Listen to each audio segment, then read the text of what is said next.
Assalamualaikum warahmatullahi wabarakatuh. Balik lagi dengan saya Hari Muhammad Ajizi dari kelas IT 4203 dengan NIM 13031 84057. Jurusan Teknologi Informasi Fakultas Informatika Telkom University. Adapun tujuan dari video yang saya akan buat ini yaitu untuk memenuhi tugas pengganti UAS mata kuliah basis data lanjut oleh dosen pengampu yaitu Pak Gede Agung Ari Wisudiawan. Oke, mari langsung saja ke video pembahasannya.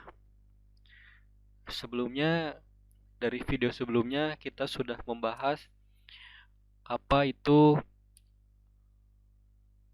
Query Evaluation Plan. Nah, sekarang yang akan saya bahas yaitu lanjutan dari materi yang dari video sebelumnya, yaitu konsep ACID atau ACID. Nah, dalam database management system atau yang kita sebut DBMS, ada yang disebut transaction. Transaction dalam DBMS ini bertujuan untuk menggabungkan beberapa statement perubahan ke dalam database menjadi dianggap satu kesatuan. Dilakukan semuanya atau tidak sama sekali, atau dalam kurung all or nothing, sehingga tidak terjadi ketidakkonsistenan data.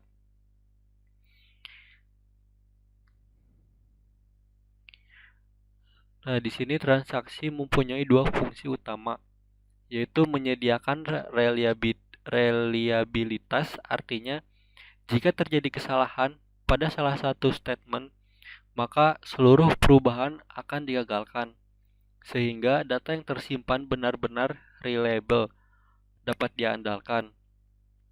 Melakukan isolasi, artinya satu transaksi hanya diproses satu persatu, sehingga tidak ada kemungkinan dua program mengakses atau bahkan mengubah data sekaligus. Nah, dalam transaksi ada 4 komponen utama, yaitu atomicity, consistency, isolation, and durability, yang biasa kita singkat dengan ACID, yaitu ACID. Berikut penjelasannya. Atomicity, transaksi dilakukan sekali dan sifatnya atomik. Artinya merupakan satu kesatuan tunggal yang tidak dapat dipisah. Laksanakan pekerjaannya sampai selesai atau tidak sama sekali.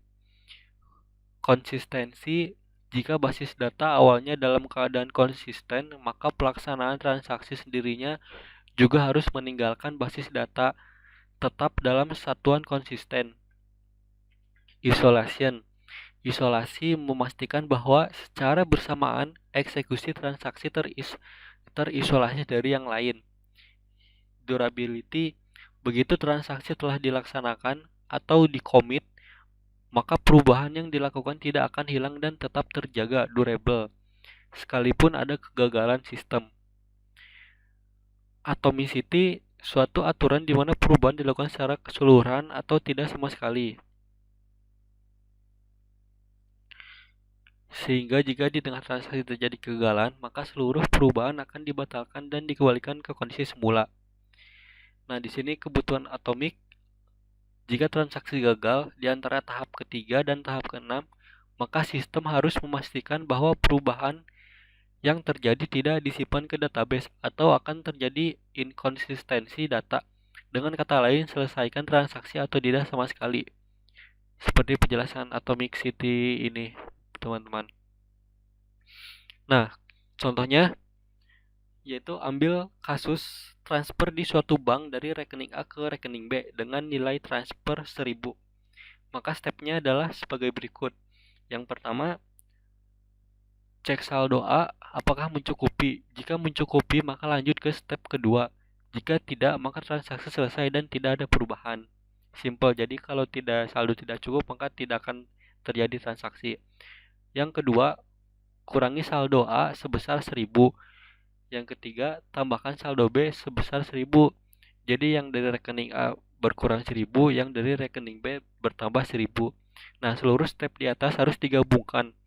Sehingga apabila setelah step kedua terjadi kesalahan, maka seluruh perubahan transaksi harus dibatalkan. Setelah transaksi berhasil, maka dilakukan commit. Selanjutnya, konsistensi. Menunjukkan konsistensi data yang ada setelah terjadi transaksi. Misalnya, pada contoh kasus sebelumnya, jika saldo A 2000 dan saldo B 500, maka setelah transaksi saldo A 1000 dan saldo B 1500. Nah,